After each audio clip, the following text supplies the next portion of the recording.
E aí galera, essa aqui vai ser a quarta partida da série do Gambito Evas. Só lembrando que as partidas não têm o intuito de ser análises profundas de meio jogo, demonstração de ideias, etc. Nada muito profundo. É um tanto quanto superficial, porque eu estou mais aqui para passar as aberturas. As séries são sobre os gambitos. E para, caso vocês queiram empregar esse sistema de gambitos, essas aberturas bem emocionantes ao jogo de vocês. E com outro motivo de propagar um pouco sobre o período romântico, como eles jogavam, as aberturas que eles usavam. Por hora, as partidas são mais focadas só na abertura e em alguns planos que os gambitos proporcionam ao decorrer da partida. E essa daqui foi jogada entre Ignat von Colles e Samuel Rosenthal em Paris no ano de 1864. Ela foi E4, E5, o gambito do rei, F4, captura F4, bispo C4. Cavalo E7, eu já mostrei pra vocês uma partida com essa ideia, né, de cavalo E7 para jogar cavalo G6 e defender o peão, né? E ficar eu já falei, e ficar nessa casa aqui de G6, que é uma casa confortável em algumas variantes e em algumas defesas, como por exemplo na defesa francesa. E se eu não me engano, na defesa carucão, o cavalo anda pra cá, ele chega até aqui, eu acho. Ou é o cavalo branco, eu não sou familiarizado com a defesa carucã. Mas tem algumas linhas que esse cavalo fica bom. Tem algumas manobras também que o cavalo vem daqui. Não, não. Ele vem pra cá e pra cá. Essa é uma manobra que tem na abertura espanhola, tem também esse tipo de manobra. Mas nessa do rei, nesse gambito do rei não é muito bom essa manobra. Mas usava-se antigamente. Então ele jogou cavalo E7, cavalo C3, C6, que é igual uma Carucan. Que é. A ideia de C6 é jogar D5 um dia, né?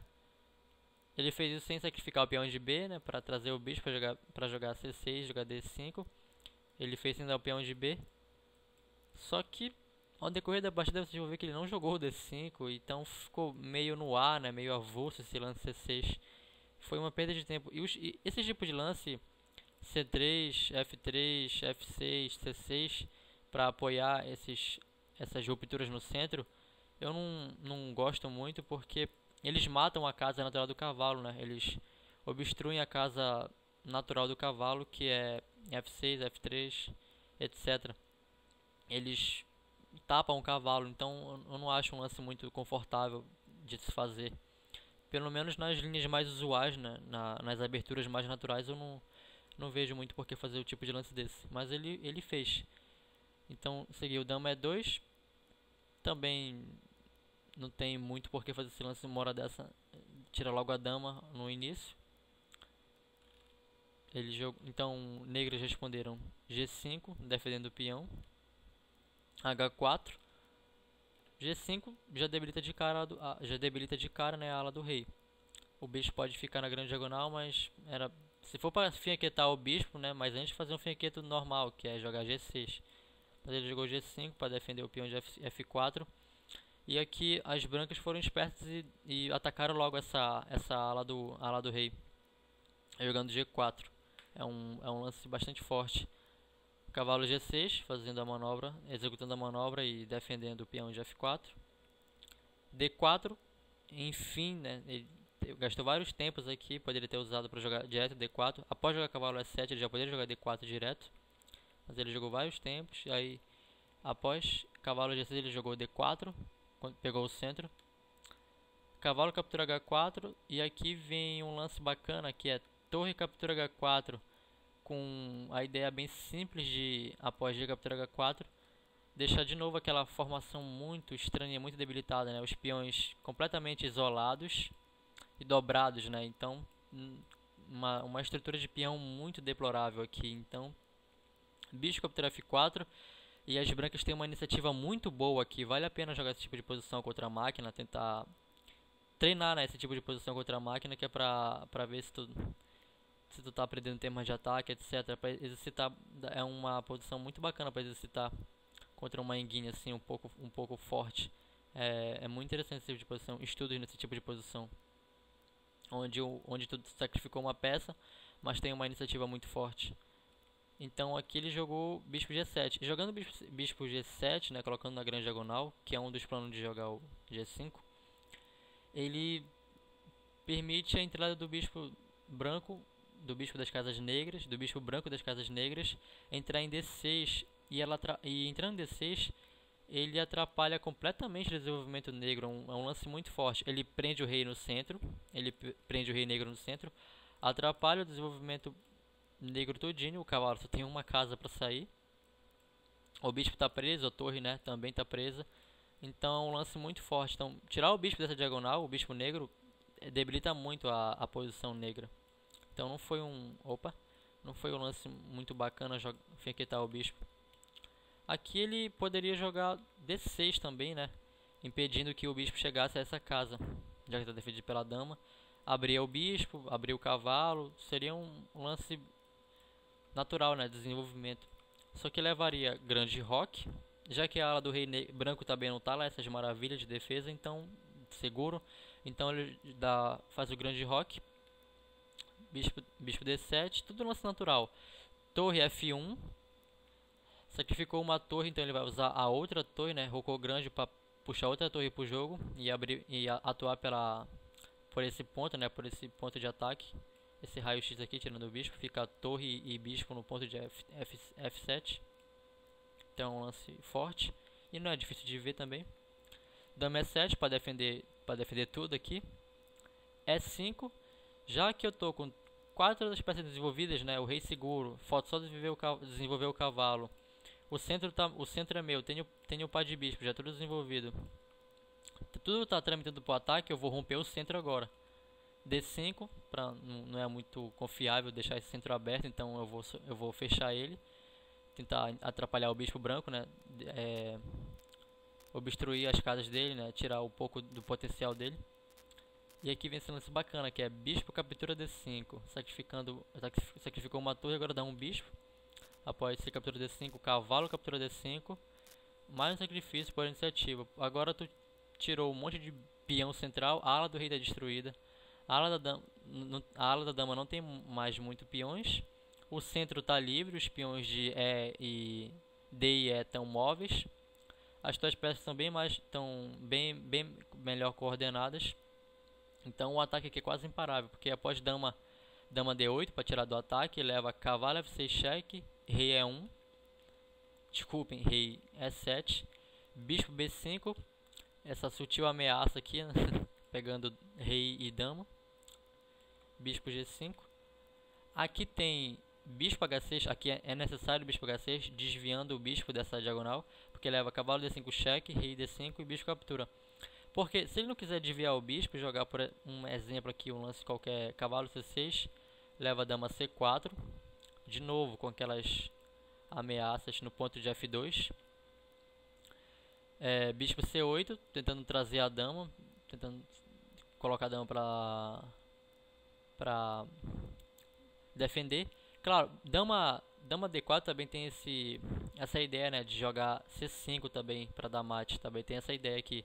Então bispo C8 para tentar trazer a dama e tentar impedir dama C5, mas não dá em nada. Aqui as negras estão bem complicadas de defender.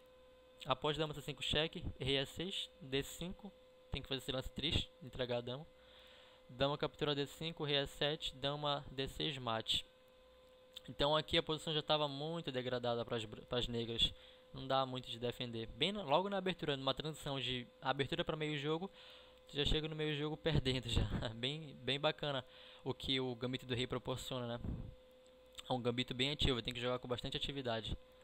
Então, mas ele jogou bispo G7, entregando o desenvolvimento por pegar uma diagonal grande. Bispo D6, dama G5. Cara, dama G5, não tem muito o que falar desse lance, ele não é um lance muito bacana. Porque ele leva cavalo F3, ganha um tempo em cima, desenvolve o cavalo, ganha um tempo em cima da dama. A dama tá, sei lá, tentando defender o peão de H4. Não é um lance muito, não foi um lance nem um pouco forte, não tem muitas ideias para jogar dama H5, tentando desenvolver a dama para defender o rei, defender a ala do rei, mas não dá muito certo porque cavalo F3, dama H6, E5. Eu não tô rompendo o centro, mas já que os peões estão móveis, eu vou jogar eles para cima para deixar as negras mais restringidas ainda na posição delas. Até porque a dama em H6 está atacando o bispo, então E5 para defender o bispo. B5 restringindo o bispo branco. Bispo volta para B3. Bispo A6, tentando alguma cravada, algum ataque descoberto na dama, né? Tipo, joga o peão, ataca o cavalo e ataca a dama. Mas os caras antigamente não tinham muito conceito estratégico, mas eles também não eram cegos, né? Cavalo E4, né? Para não ter nenhuma brincadeira tática. B4, tira a dama do ataque do bispo. Dama F4. Cavalo da casa E em G5. Poderia jogar o cavalo de F também. Não seria nem um pouco mal, eu acho, jogar o cavalo de F. Querendo trocar para depois, já que as brancas têm mais atividade, querendo trocar. Tem uma ameaça aqui, tem a torre passando, o rei entrando no centro, indo para caso aconteça o final, o rei já está no centro. Então aqui as brancas estão numa vantagem muito grande. As negras estão bem esmagadas. Então acho que não seria mal jogar o cavalo de F2 oferecendo uma troca. Mas ele jogou o cavalo de E em G5, F6.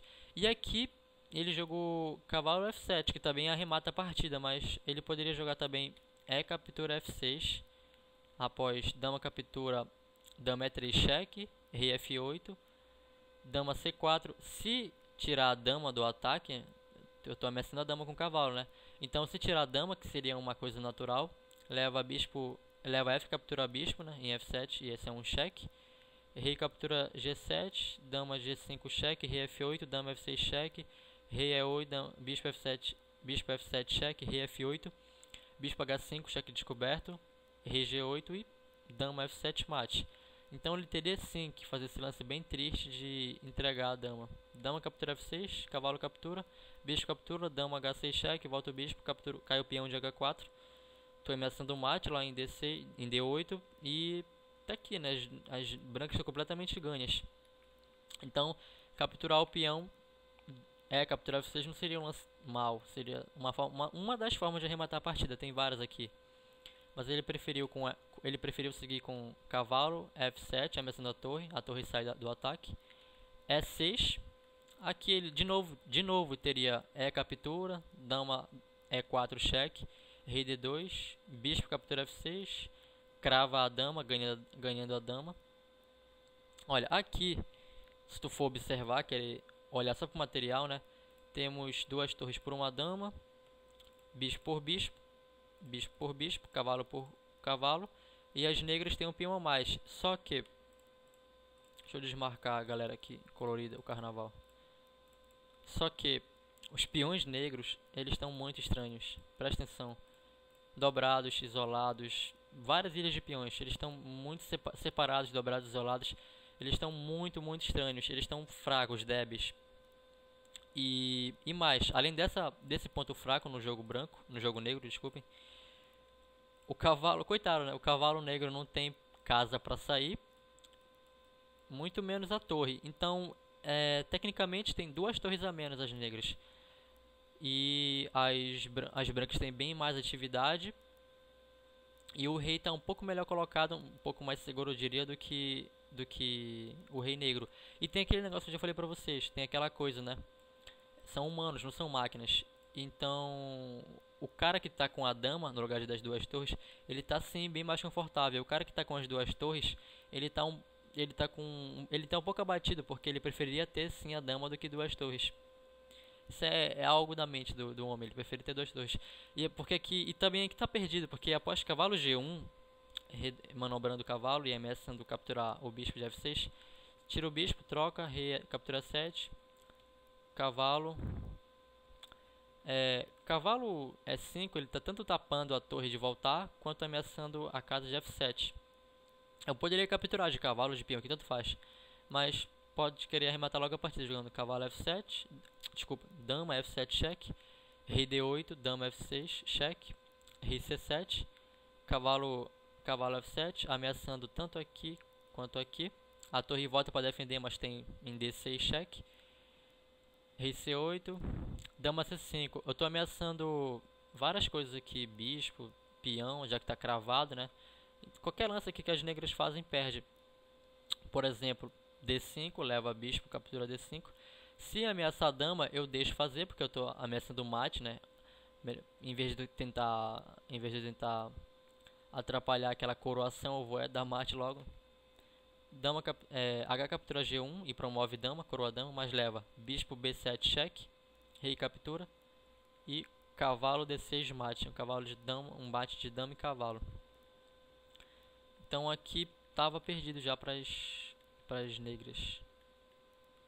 Mas ele prefere jogar S6, também arremata. Dama E4 cheque, rei D2, ele voltou a dama. Aqui, na verdade aqui, qualquer coisa que ele fizesse estava perdido. Por exemplo, se ele jogasse dama E2, tentando trocar as coisas e aliviar, né? Trocar a peça e aliviar. Não daria, porque ele levaria esse lance bem fino aqui, que é torre E1. Um lance bem fino. Após D captura E6, captura o bispo. Ele volta. Bispo captura E6.